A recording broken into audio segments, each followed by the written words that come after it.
This podcast is a summary of the conversation between Jordan Peterson and Peter Schiff, discussing inflation and the economic crisis, in another episode of the Dr. Jordan B. Peterson Podcast. In this episode, they discuss key economic concepts and strategies, such as acceptance and self-improvement, the differing impacts of inflation, the questionable accuracy of the consumer price index, the potential of a gold-backed cryptocurrency, and the importance of analyzing stocks before investing.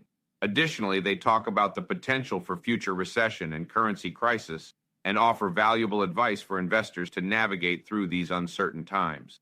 Here are 10 key takeaways from Jordan Peterson and Peter Schiff. Key idea. Number 1, accepting oneself does not mean stopping self-improvement. Jordan and Peter discuss the idea of accepting oneself just the way they are, but argue that it does not mean one should stop striving to improve oneself and find a purpose in life.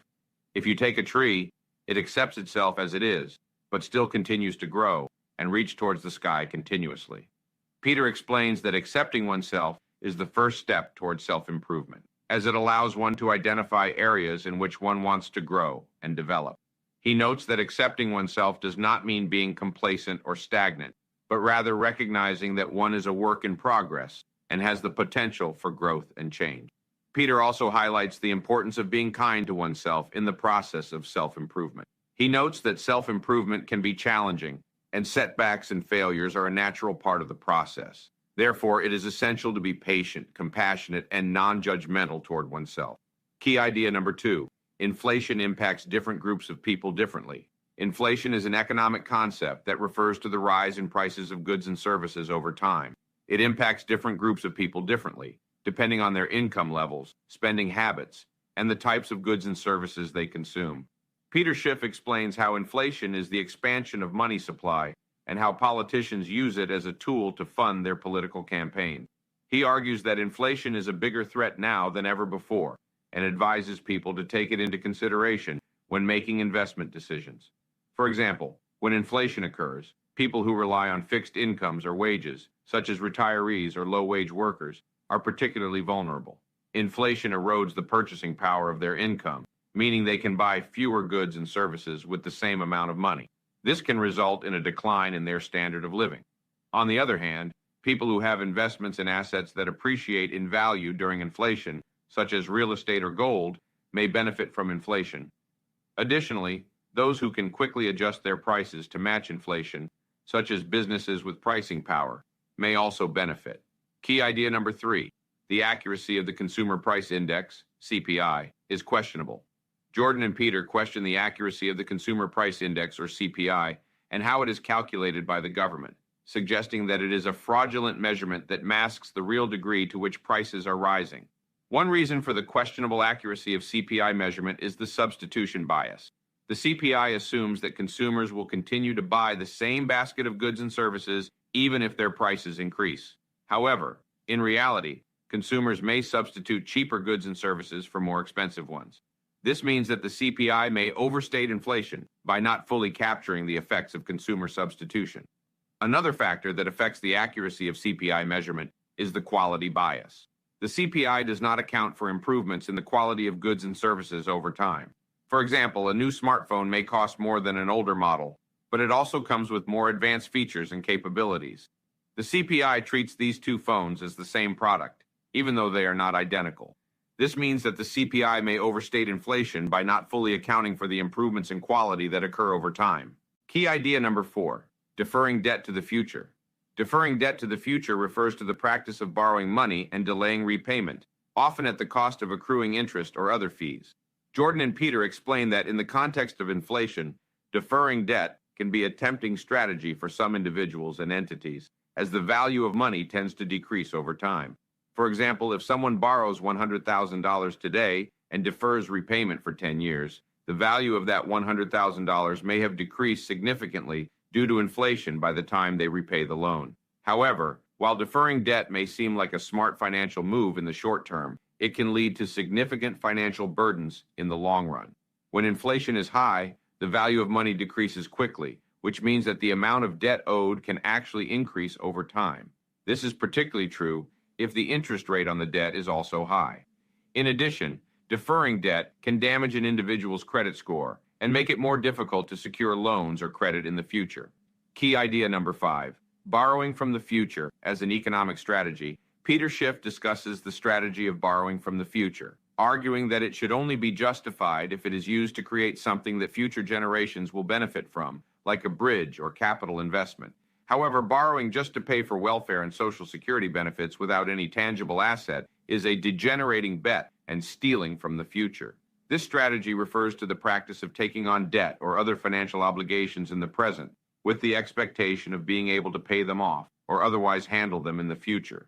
This can be a risky strategy, particularly if the individual or organization taking on the debt does not have a clear plan for how they will pay it off in the future. One example of borrowing from the future is taking out a loan to pay for a large purchase, such as a car or a home. While this can be a reasonable strategy if the borrower has a stable income and a plan for paying off the loan over time, it can also be risky if the borrower's financial situation changes unexpectedly, such as if they lose their job or experience a significant medical expense. Key idea number 6, fiat currency versus legitimate currency. Fiat currency refers to a type of currency that is not backed by a physical commodity, such as gold or silver. Instead, its value is derived from the government's decree that it is legal tender and people's faith in its value. In contrast, legitimate currency refers to a currency that is backed by a physical commodity or asset, such as gold. Peter notes that in the past, many currencies were backed by gold or other valuable assets, which ensured their stability and legitimacy. However, since the 1970s, most countries have moved away from the gold standard and have adopted fiat currencies instead. This has led to concerns about the stability and value of fiat currencies, as their value is subject to fluctuations in the market and changes in government policy. Currently, for example, the US dollar's status as the reserve currency is in jeopardy due to the country's massive debt and trade deficit. Key idea number 7, gold is a valuable asset. Jordan and Peter discuss the properties that make gold a valuable asset and a good form of currency. According to Peter, gold has been a trusted asset for centuries because it is rare, durable, and divisible. Its rarity ensures that it retains its value over time, and its durability ensures that it can be passed down through generations. Additionally, gold can be easily divided into smaller units, making it a practical form of currency. Peter also compares the value of gold to fiat currency, which is not backed by any physical asset, but rather by the government's promise to honor it. He argues that fiat currency can lose value over time due to factors such as inflation and government policies. In contrast, gold's value is not directly tied to government policies or decisions, making it a more stable asset in the long run. Key idea number 8, the potential of a gold-backed cryptocurrency. Peter Schiff talks about the potential of a gold-backed cryptocurrency, mentioning the current demand for cryptocurrencies as a means to get rich rather than an alternative to fiat currencies. This would be a digital currency that is backed by a certain amount of gold, meaning that each unit of the currency represents a corresponding amount of gold in a reserve. The idea is to combine the benefits of cryptocurrencies, such as decentralization and ease of use, with the stability and tangibility of gold.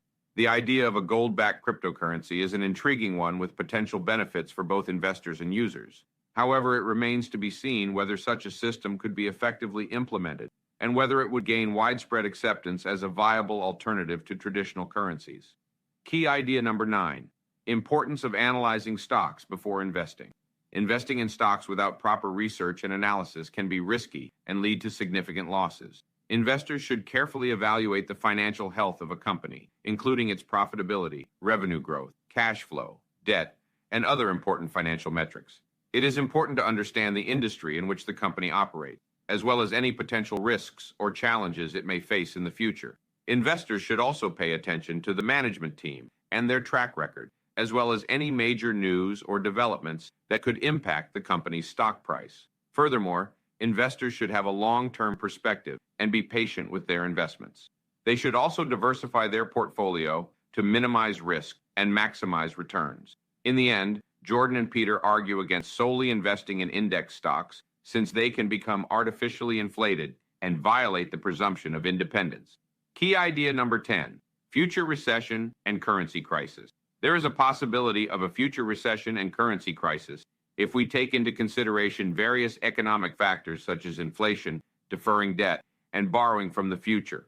Additionally, there is potential for a currency crisis that occurs when a country's currency loses its value rapidly, resulting in inflation and a decrease in purchasing power.